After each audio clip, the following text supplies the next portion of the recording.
Americans are a people on the move. We seem to have a wandering gene plugged into our DNA. After all, we are a nation of immigrants born of social and political unrest. Even the Native Americans who gingerly welcomed us were, for the most part, nomadic people, content to follow the seasons or the buffalo. We Americans always seem to be looking for greener pastures and wondering what's over the next hill. Psychologists tell us to stop and smell the roses. Sure, we'll tell them, as long as we can be looking up the variety of roses in our guidebooks while calling our friends on our cell phones to tell them how great those roses smell. One of the best places to experience this wandering, restless spirit in action is on the nation's roads, where millions, yes, millions, of recreational vehicle enthusiasts crisscross freeways, state highways, and dusty country roads. The size of their transporters range from diminutive pop-up tent trailers to diesel-belching, lumbering leviathans, complete with hot tubs, balconies, and gourmet kitchens. Judging by the number of motorhomes, trailers, truck campers, and private buses on our nation's highways in recent years, especially compared to 20 or 30 years ago, it's easy to think that RVing is a relatively recent phenomenon. While it's certainly true that there are more of these modern-day gypsies than ever before, the phenomenon of hitting the road with a tidy little home on wheels has a long, rich history.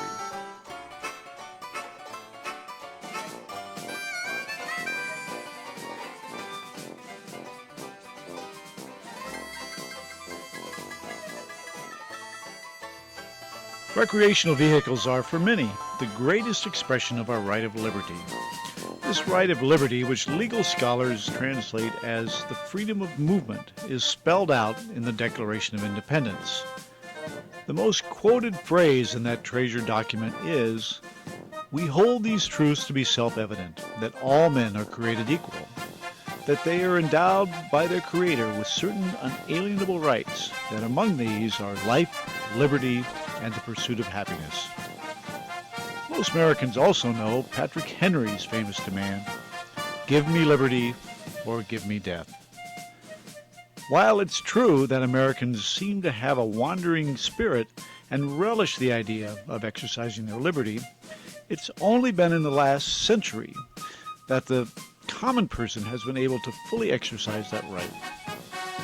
We may like to point to the great explorers like Lewis and Clark, Kit Carson, and Daniel Boone, and outdoor enthusiasts like Henry David Thoreau and John Muir, and the great western migrations of the 19th century as proof of our wandering ways.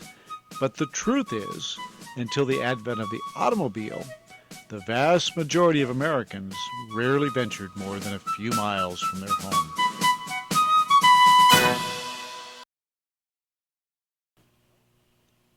The exploration and development of America was driven by a people looking for a better way of life. A country as geographically large as the United States necessitated a lot of moving around. The longest and most celebrated of these migrations were the wagon trains that made their way west during the 19th century. Families packed up their meager belongings and loaded them into the covered wagon, a classic American-made travel trailer. The Studebaker Company, which would become a major manufacturer of automobiles some years later, produced the most popular of the covered wagons, the Conestoga. The immigrants' wagons became rolling homes for months during their long, arduous journey west.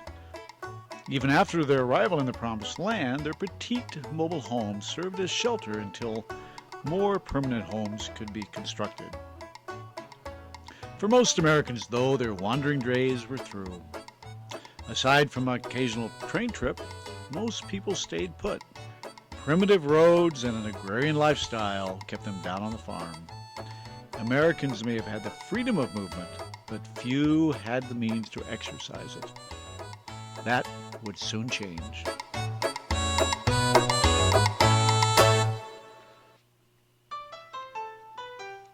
As the 20th century dawned, sweeping social changes occurred that gave Americans the opportunity to move around when and where they wanted. The development of mechanized farming, which led many people to find jobs in the cities, The concurrent push for an 8-hour workday, and more importantly, vacations, gave Americans something they had rarely experienced: free time. Teddy Roosevelt extolled the virtues of the outdoor lifestyle and established national parks for all to enjoy. Americans yearned to escape the noisy, smoky, dirty cities to experience the wonder of the great outdoors. But how to get there? Transportation by horse and buggy was too slow, and the cost of train travel, meals, and lodging was beyond the means of most Americans. Even if people could afford train travel, folks had to limit themselves to where the trains went and the schedules they kept. Aficionados of the bicycle accomplished the first tentative forays beyond the cities. These two-wheeled marvels enabled people to go places on their own schedule and without a draft animal to tend to. Certainly these journeys were of no great length, but they helped to whet the appetite for bigger things to come. At the beginning of the 20th century, the horseless carriage, a newfangled mode of transportation, emerged on the scene. These motorized contraptions promised to allow people to move around at will without regard to a train schedule, a draft animal's care and feeding. Because of the high cost of automobiles, they were primarily playthings of the wealthy. However, well-to-do vehicle owners had a huge impact on the lives of ordinary citizens, since their lives and exploits were well documented in the popular press. Soon, newspapers, magazines, and books were filled with images of people clad in their Sunday best, bumping down the road in their fanciful machines. The usually tranquil countryside was invaded by noisy, rattling, smoke-belching automobiles painted in wild colors and piloted by bespectacled adventurers. Babies cried, animals bolted, and farmers raised their fists and shouted, "Get a horse!" But there was no turning back. The age of the automobile, with all its joys, wonderment, and problems, had arrived.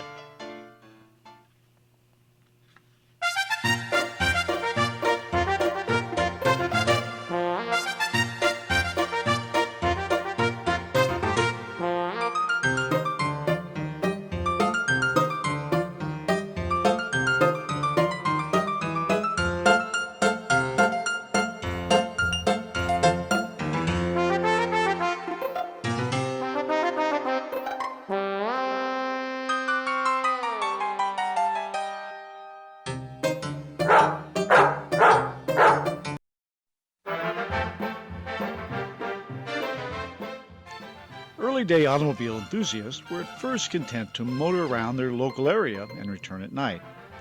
But before long, some of the more adventurous souls decided to go on longer excursions. These forays beyond the city limits, though exciting, were fraught with problems. Many roads were little more than trails, and even well-established roads were deeply rutted with wagon wheel tracks. Add a little bit of rain, and they became impassable, muddy bogs. Still, the intrepid motorist persisted. Getting from point A to point B was the stuff of adventure, no matter if the distance was a few miles or hundreds of miles. Once these motor pioneers had conquered the roadways, they were presented with another problem. Where would they lie their heads down for the night? Unlike today, when thousands of motels, campgrounds, courts, and hotels line the highway, at the end of the 19th century, there was only one viable choice: the hotel. Typical lodging places at the time were large, big city hotels, hotels associated with vacation areas, and drummers' hotels, so called because the bulk of their clientele were traveling salesmen who drummed up sales. The road-weary motorists had the easiest time fitting into hotels and vacation areas. They no doubt generated a fair amount of interest when they pulled up in their motor cars. But their arrival at the big city hotels and the drummers' hotels was another matter. Hotels had a strict set of rules and customs, and at every juncture someone had their hand out for a tip. Most hotels had a large number of regular guests, and many hotels had the feel of a men's club. This was especially true at the drummers' hotels, where upwards of 90% of the guests were regulars. Before even getting to the front desk, a guest had to run the gauntlet of baggage men, bellhops, and doorkeepers, all expecting a tip. Finally, a guest had to deal with the hotel clerk, an individual who wielded incredible power. The clerk determined if there was a room available and often set the price. It was considered bad manners to ask for a price before committing to stay at the hotel. These complicated interactions were strictly a male domain. If a wife accompanied her husband, she was to sit demurely in an area off the main lobby and let her husband make all the arrangements. If a woman was traveling alone or with another woman, well, that was just not in keeping with hotel policy. Women like that had to find more appropriate accommodations elsewhere.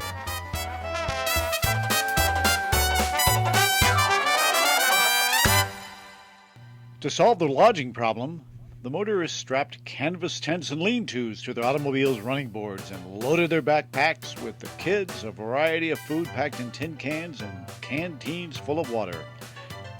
It wasn't long before savvy entrepreneurs, taking note of the auto camping phenomenon, started making all manner of camping accessories for cars, including stoves, folding furniture, and portable washing equipment.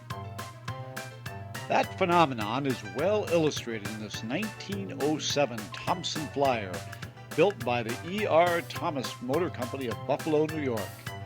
This one-of-a-kind vehicle was the winner of the New York to Paris race in 1908. Prior to the race, the Thomas Flyer was outfitted with extra gas tanks, tires, and camping gear. The 169-day race spanned 13,341 land miles and about 9,000 sea miles. For those whose needs were a bit simpler, companies like the Kimball Auto Bed Company of Los Angeles made contraptions that turned a car seat into a bed. "Enjoy the comfort of home sleeping," said the ad, which also snubbed the hotels when it said, "Save on hotel costs, plus be protected by your car." Some well-to-do folks commissioned specially built camp cars like the Stoddard Dayton automobile with silk tents, which was built for wealthy industrialist T. Coleman DuPont. Or this 1917 Winton, retrofitted for a politician's barnstorming campaign that included a specially built rear platform to give his speeches. Some adventurous folks even constructed their own homes on wheels, like this 1915 Pierce Arrow truck with a boxy abode plopped right on the chassis. What really accelerated the auto camping craze was when Henry Ford invented the Model T, the first automobile that was truly available and affordable. Almost overnight, Americans took to the road with camping supplies lashed to their tin Lizzies. This more down-to-earth breed of people was actually better equipped to embrace the auto camping ideal of sleeping outdoors and cooking over an open fire. After all, many commoners had grown up in rural areas where people had to rely on their own ingenuity to get through the trials and travails of a typical day. Although at the beginning of the 20th century, there were 3 million miles of roads compared to 300,000 miles of railway line, most of the roads were dirt, which in inclement weather rendered them virtually impassable. That began to change in 1916 when President Woodrow Wilson signed the Federal Roads Act, which appropriated $75 million for the improvement of post roads. But what really catapulted the auto camping craze into mainstream America was when an unlikely group of well-known men decided to try their hand at auto camping. Their well-documented adventures fueled the auto camping craze. In 1914, Henry Ford and Thomas Edison took their families on a vacation to the Florida Everglades. By all reports, it was an enjoyable trip. The two wealthy industrialists found the outdoor experience relaxing, providing them time to recharge their internal batteries. Then, in 1915, tire magnate Harvey Firestone joined the duo on a motor trip from Los Angeles to San Diego. The group enjoyed the experience so much that Edison proposed doing a gypsy trip during the following summers, at which time they would actually camp together. To enhance the outdoor experience, noted naturalist John Burroughs was invited along. Although Burroughs' name is not well known today, at the time he was a respected spokesman and essayist who advocated a more nature-oriented lifestyle. On the surface, Burroughs was an unlikely member of the group since he was decidedly anti-industrial. Henry Ford described Burroughs in an interview with a reporter. He disliked the noise of the factories and railways. He criticized industrial progress, and he declared the automobile was going to kill the appreciation of nature. So, I sent him an automobile with the request that he try it out and discover for himself whether it would not help him to know nature better. That automobile, and it took him some time to learn how to manage it himself, completely changed his point of view. He found that it helped him see more, and from the time of getting it, he made nearly all of his bird hunting expeditions behind the steering wheel. He learned that instead of having to confine himself to a few miles around home, the whole countryside was open to him. Out of that automobile grew our friendship, and it was a fine one. During the years of the vagabonding adventures, a number of other movers and shakers of the 20th century joined the expeditions, including President Warren G. Harding, E.G. Kingsford, who was a lumberman whose name became associated with Kingsford charcoal, Methodist Bishop William F. Anderson, and an assortment of mayors, politicians, and industrialists. Of equal importance were the members of the media, who were always alerted when an expedition was to take place. Ford and Edison in particular were consummate showmen who knew how to publicize their companies and their activities. Everywhere the vagabonds went, the newspapermen followed with their notebooks and cameras. Every activity, from what they ate to who could fell a tree the quickest, octogenarian Burroughs won that contest, to how they shaved, to their choice of clothing, was well documented in the press. In truth, the vagabonds were hardly roughing it. They were accompanied by dozens of support staff, and Firestone even took his butler along. Burroughs was a bit frustrated in his attempts to get his fellow campers to fully embrace the outdoor life. At one point he commented that while he was admiring a beautiful flowing stream, Edison and Ford were calculating the flow of the stream to determine how much energy it could produce. In the end, thanks to their celebrity status and the reports filed by the media, the three titans of industry and the scraggly naturalist helped elevate auto camping to a national obsession. By the end of the vagabonds' trips in 1924, the public had embraced auto camping with gusto. It wouldn't be long before auto campers found other auto campers. The first cohesive groups of these neo-gypsies were people who journeyed to Florida in the winter to escape the harsh weather in the rest of the country. As early as 1916, little clutches of campers were gathering together around Tampa. Some came in horse-drawn peddlers' carts, others in touring cars with tents, and still others with one-of-a-kind camp cars made of wood bodies bolted to car and truck frames. By 1919, there were enough of these folks gathered in one spot to form an organization. By the end of the year, the Tin Can Tourist Organization was established. Word of the organization spread rapidly. In 1921, there were over 1,800 members. Thousands more joined every year. In 1936, 1,500 rigs showed up at a single rally in Sarasota, Florida. In 1938, there were 30,000 members, and by 1963, there were 100,000 members. Early photographs of tin can tourist encampments in the 1920s depict gatherings of vehicles where the dominant vehicle is a boxy little home on wheels. These house cars and camp cars differ from auto camps since they were self-contained vehicles. Camp cars are typically vehicles with support tents and awnings. They are specifically designed for camping and usually have a tent or an awning attached. House cars are self-contained and said to be the first true predecessor of the modern-day motorhome.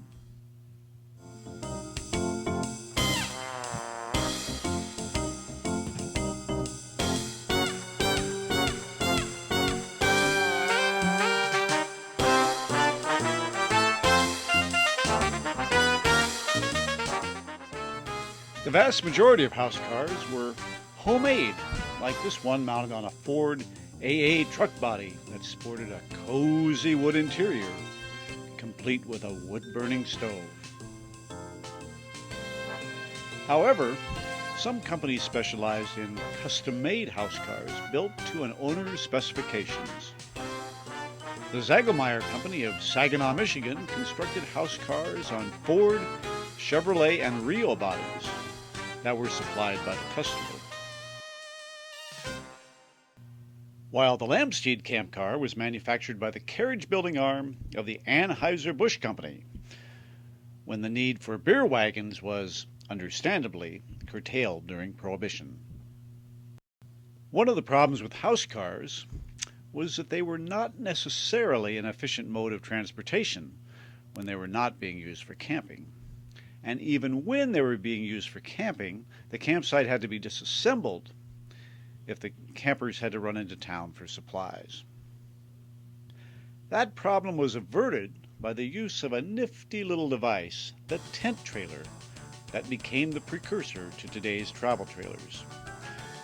A number of tent manufacturers jumped on the trailer bandwagon.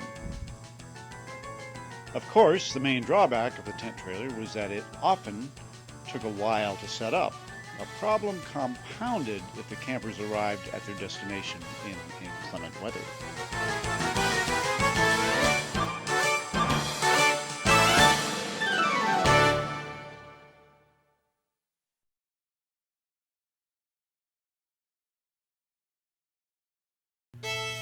Interestingly, a seminal moment in the history of RVing came as a result of the tiny tent trailer.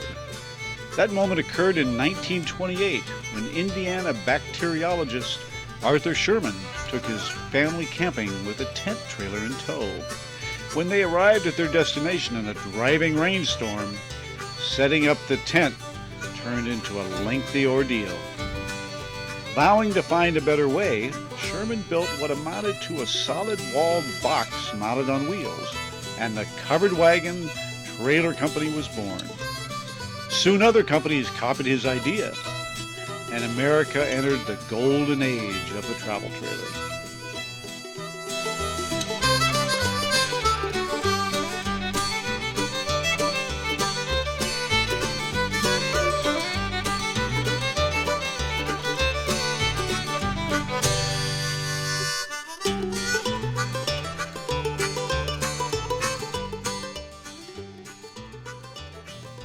Even America's elite got into the act, thanks to aviation pioneer Glenn Curtiss. Curtiss, using aircraft principles of lightweight aerodynamic construction, invented the first fifth-wheel trailer by mounting an airplane wheel horizontally in a car's trunk and fitting the beak of the trailer into the wheel. Curtiss's trailers, which he dubbed aerocars, were often piloted by a chauffeur, while the passengers traveled in the elegantly appointed trailer. Trailering became so popular with the well-to-do class that upscale trailer parks such as Ollie Trout's in Miami, Florida, catered to their needs and even appeared on the cover of the New Yorker magazine. While Glenn Curtiss's aerocars and Arthur Sherman's covered wagon were certainly milestones in trailer history, the most significant event that fueled the trailer boom in the 1930s was a statement by a man named Roger Babson. Babson had predicted the stock market crash in 1929 and had become something of a financial guru in the 1930s, not unlike Warren Buffett or Alan Greenspan are today. In 1935, Babson predicted that 1 out of every 2 Americans would be living in a trailer within 20 years. Babson's influence was so enormous that his prediction fueled a huge trailer boom. Within a short period of time, there were hundreds of trailer manufacturers churning out trailers as fast as they could for what they perceived would be a huge demand. Babson's prediction, of course, never came to pass, but within a few years, America was awash with trailer manufacturers, trailer magazines, celebrities endorsing trailers, books that extolled the virtues of the mobile lifestyle, and even movies that featured trailers.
The late 1930s also saw the emergence of comic trailer postcards. These brightly colored cards featured 3 dominant subjects: the virtues of the carefree trailer lifestyle and the comic adventures that ensued, scantily clad lovelies and leering men, and the outhouse, since trailer bathrooms were not standard amenities.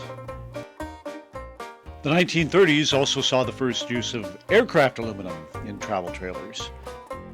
Still another contribution of the fabricating service are the all-aluminum truck and body parts assembled for the leading truck and trailer companies. And the first truly streamlined trailers that were invented by another aircraft pioneer, Holly Bullis. Bullis got his start in the aviation industry. He was the shop foreman for an airplane manufacturer in San Diego named Ryan Airlines. One day, early in 1927, Ryan Airlines got a telegram.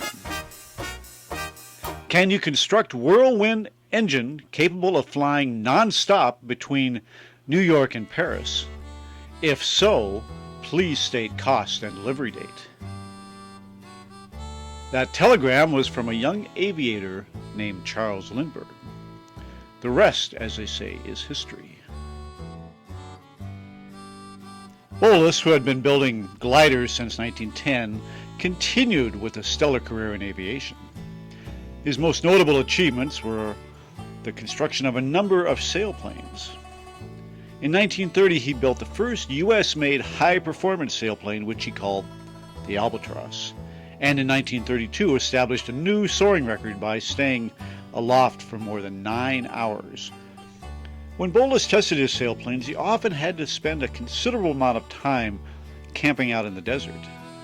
During one of those excursions, the proverbial light bulb must have gone off because a plan was hatched to build a trailer to stay in during his sailplane test.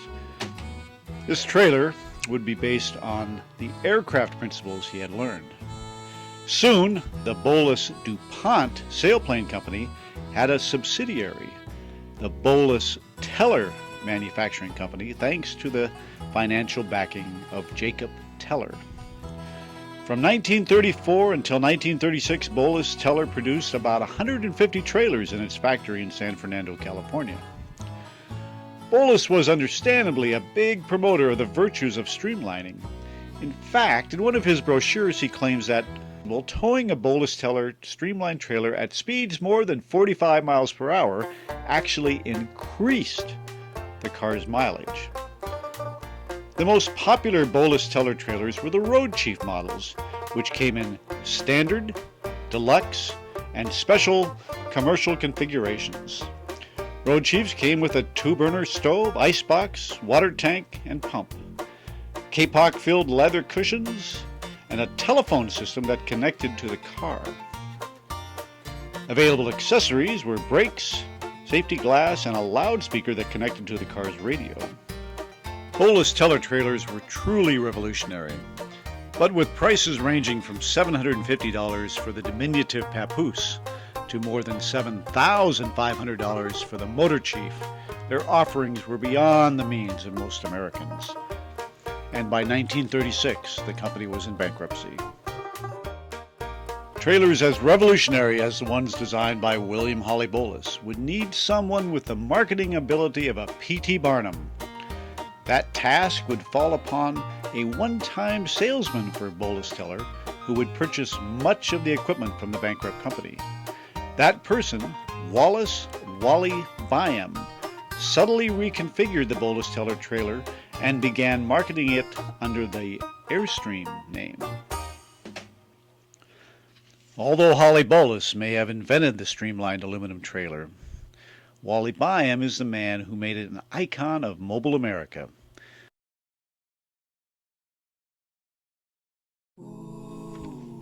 Although the travel trailer dominated the market, Americans returned to the idea of sleeping in your car. But unfortunately, this was due to the Great Depression. Despite the gloomy times, there were some adventurous house cars built during the 1930s, including the road yacht, designed in the late 1920s.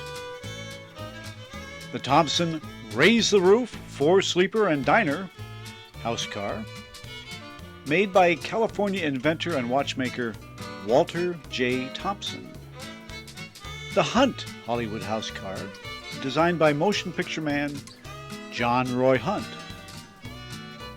The Dymaxion car that could be converted to a house car that was designed by futuristic architect Buckminster Fuller.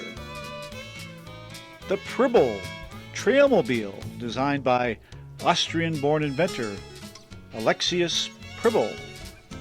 And the one-of-a-kind Zeppelin house car, designed by an employee at the Chris Craft Boat Showroom in San Francisco.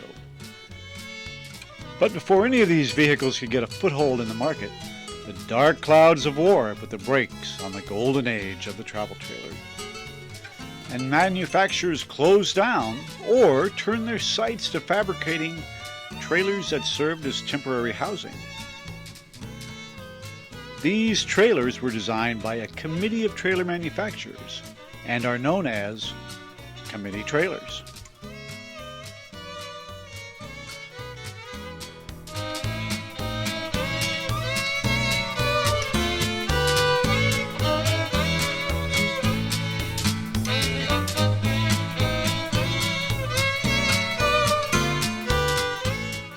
As World War II drew to a close and raw materials became available, America entered a second coming of the trailer, many of which would be marketed as permanent homes to the returning GIs and their newly minted families.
Not all of these new families wanted large house and travel trailers.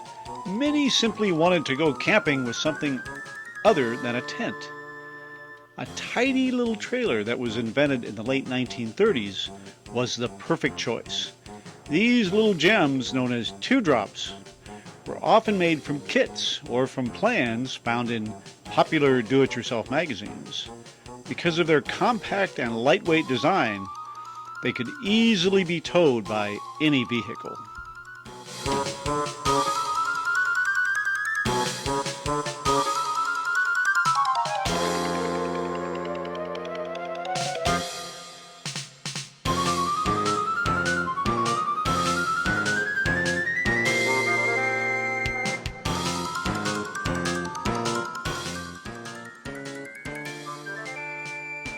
The 1940s also saw the return of the camp car in the form of the Woody station wagon. Woodies, whether in a station wagon or other configuration, were popular with automobile manufacturers since after World War II, the government had fixed the price of automobiles at pre-war levels, except if the manufacturers changed the body style, a modification that was most easily done with wood. In the late 1940s, Airstream designer Wally Byam resurrected his company and once again began producing his aerodynamic vessels. The company continues to prosper and to manufacture its trailers out of its factory in Jackson Center, Ohio. Since the original Clipper model rolled out in 1936, Airstream has produced dozens of models, from tiny and much coveted trailers like the Cruisette,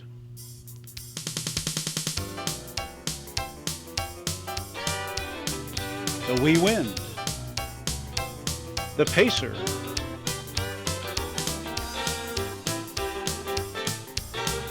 the Caravel, the much-desired Bambi, and even a one-of-a-kind trailer, Der Kleinen Prinz, the smallest Airstream ever made. Airstream also produced mid-sized trailers like the Liner, the Caravaner,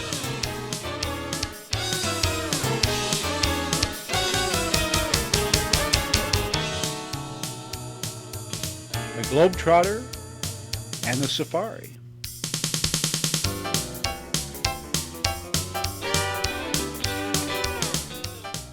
And large trailers they called land yachts, like the Sovereign and the Overlander.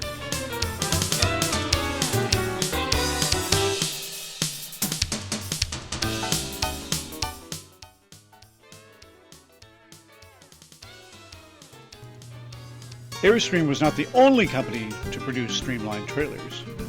Other entries in the field were offered by Curtiss Wright, Silver Streak, Streamline, Aviation, and a handful of smaller manufacturers. Travel trailers got larger and larger in the 1940s and early 1950s as companies like Spartan, who originally made airplanes, turned their production capabilities to the rapidly growing mobile home market. Spartan produced an extensive line of trailers from the Spartanette to the massive Spartan Royal Mansion. Then there were those who wanted to combine the portability of the trailer and the self-contained aspect of the house car. Three of the earliest truck campers were the Cree truck coach, a prototype of which was first exhibited in Chicago in 1945. The Sport King, first manufactured in 1949 by Walter King, who was looking for a more sturdy addition to his product line of teardrop trailers. And the Alaskan camper, which had a telescoping roof and was first manufactured in 1953. Slide-in campers served as an alternative to trailers and motorhomes since they were easier to maneuver than a trailer and the truck and camper body could be separated when not needed. Slide-in campers have been some of the most popular RVs because of their durability and relative low cost. One of the first post-war entries into the house car market was made by the Flexible Bus Company, a manufacturer of transit buses. Flexible, which had been making buses since the 1920s, opened up a special Land Cruiser division in 1948 and began making custom bus conversions. Other bus-like motor coaches were the Marmon Harrington and the Victor motor coach, manufactured in Bristol, Indiana, which was built on a GMC chassis. These motor coaches were very pricey and tended to be owned by wealthy individuals, or were used by companies to tout their wares and displays on wheels. The most adventurous of these bus-like vehicles was General Motors' Futureliner, first built in the late 1930s, which traveled the country with their Parade of Progress displays. In the 1960s and 70s, buses found a new life as personal statement billboards on wheels and temporary homes for members of the flower power generation. Many of the bus's effervescently colored exteriors and eclectic interiors were no doubt inspired by a variety of psychotropics that propelled passengers on a different type of journey.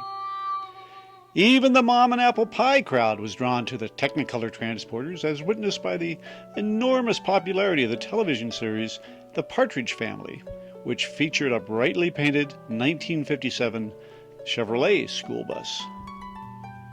For those who wanted a recreational vehicle primarily for camping, the canned ham style trailer, so called because its profile is reminiscent of a can of ham, was the preferred choice.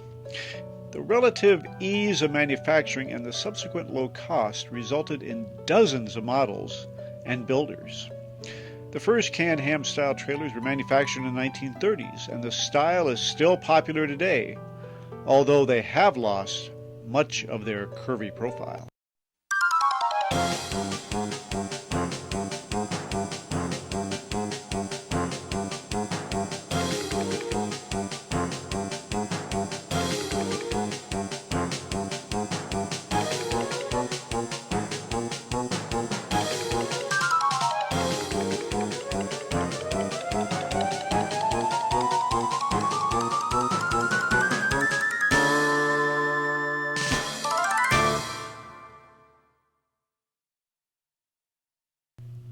Folks who wanted a self-propelled camper were offered a number of choices, starting in the 1950s with the sturdy little Volkswagen van, and later its bigger brother, the Westphalia van. The most unique entry into the camper van market was the Corvair-powered Ultra van, made in Hutchinson, Kansas. The whale-shaped van, while never wildly popular, has secured a place in RV history thanks to an enthusiastic group of Ultravan owners that has formed a club and holds rallies every year. Homemade, custom-made, and small production motorhomes have been fabricated almost from the time people hit the road in search of camping adventures. But it wasn't until the 1960s that they became a viable option for the average citizen.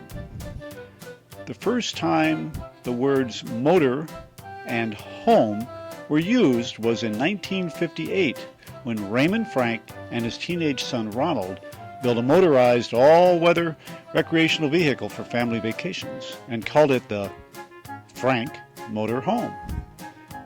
With backing from Dodge, their creation was renamed the Dodge Motorhome in 1963. It then became the Travco Motorhome in 1965. Throughout the 1960s, various manufacturers rolled out an array of motorhomes, but most were beyond the reach of average consumers. Then in 1966, a watershed moment in RV history occurred when a trailer manufacturer in Iowa came out with a boxy little motorhome named the Winnebago. Finally, a motorized home on wheels was offered at a price that was affordable to the average person. It doesn't take any great leap of imagination to compare the effect the Winnebago had on the motorhome industry to the effect the Model T had on the automotive industry. The brand Winnebago became synonymous with motorhome.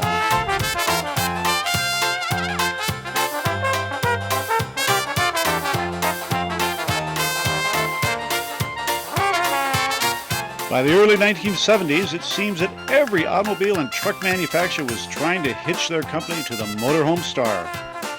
The first couple of years of the 1970s were boom times for the industry.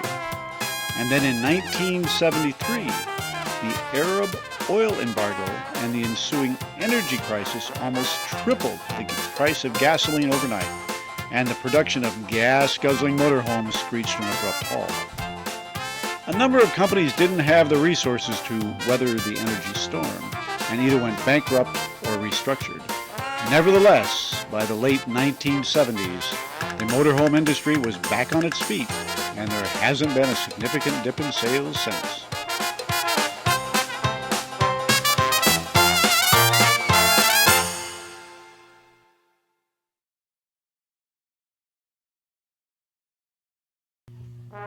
Just as we are intrigued by celebrities' homes, we are also fascinated by their recreational vehicles. The first RV celebrities were the Vagabonds, who elevated auto camping to a national craze. Their 1922 Lincoln kitchen truck is on permanent display in Henry Ford's Fairlane estate. Hollywood sex goddess Mae West had a house car with a rail car-like platform on the back. The vehicle is on display at the Recreational Vehicle and Motorhome Hall of Fame in Elkhart, Indiana. Another Hollywood bombshell, Jane Russell, had a mobile dressing room designed especially for her by Howard Hughes. That vehicle, a converted truck with a sumptuous interior, is part of the Funky Junk Farms collection in Los Angeles. Even All-American boy Tom Swift had an adventure in a house car. And girl hero Peggy Brown tussled with a runaway trailer. Some years later, a bus converted to an RV had the title role in the Australian film Priscilla, Queen of the Desert, a role that was reprised when the bus was gussied up for the 2002 Olympics in Sydney, Australia. A tiny trailer played a supporting role in the 1938 Judy Garland film Listen, Darling. But the most beloved RV-oriented film is 1954's Long, Long Trailer, starring Lucille Ball and Desi Arnaz. The film, which portrayed their misadventures in a new moon trailer, was so popular that they were featured in advertisements for that company. Trailers were so popular that around the same time, Bing Crosby built a trailer park for stars in Palm Springs. George Burns and Gracie Allen had a trailer there, and so did Jack Benny. Starlet Lauren Bacall was enlisted to help promote the park. Television's Ozzie, Ricky, and David Nelson of The Adventures of Ozzie and Harriet helped promote Alaskan campers. Quintessential American writer John Steinbeck set off to discover America in a Wolverine camper accompanied by his aging poodle Charlie. In Travels with Charlie, the book that resulted from the journey, Steinbeck spoke of his neighbor's reaction as he was about to leave. I saw in their eyes something I was to see over and over in every part of the nation. A burning desire to go, to move, to get underway, any place away from any here. They spoke quietly of how they wanted to go someday, to move about, free and unanchored. Beat Generation writer Ken Kesey and his pals, the Merry Pranksters, took off on their own hallucinogenic-fueled journey in a psychedelically painted bus christened Further. That journey became a book of its own. Tom Wolfe's electric Kool-Aid acid test. When motorhomes became widely available, wandering journalist Charles Kuralt took to the road and produced his acclaimed series, On the Road with Charles Kuralt. Nowadays, the most famous RVer is no doubt sports commentator John Madden, whose phobia for flying resulted in a series of enormous homes on wheels which transport him from venue to venue.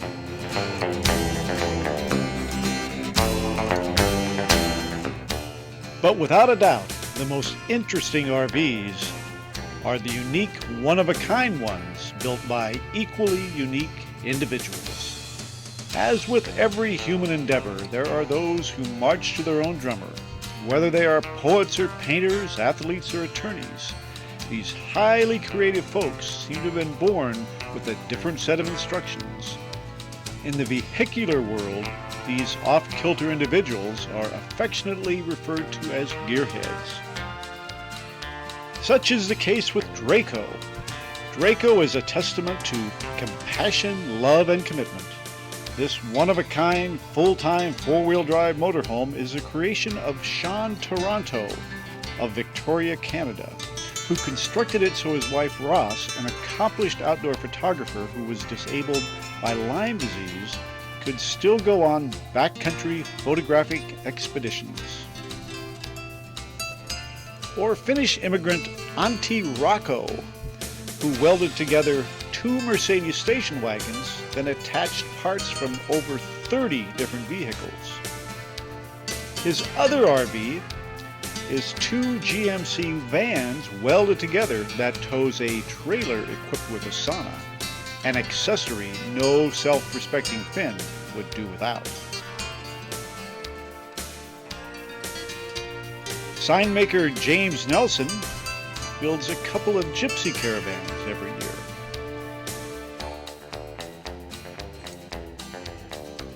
While Hardy and Terry Evans constructed an industrial-strength fifth-wheel trailer appropriately named the Weighs-a-Lot. Whatever their transporter's cost or size, millions of RVers all over the world are exercising their cherished liberty every single day. They owe much of their freedom of movement to those folks who many years ago just weren't content to stay in one place. At least, not for very long.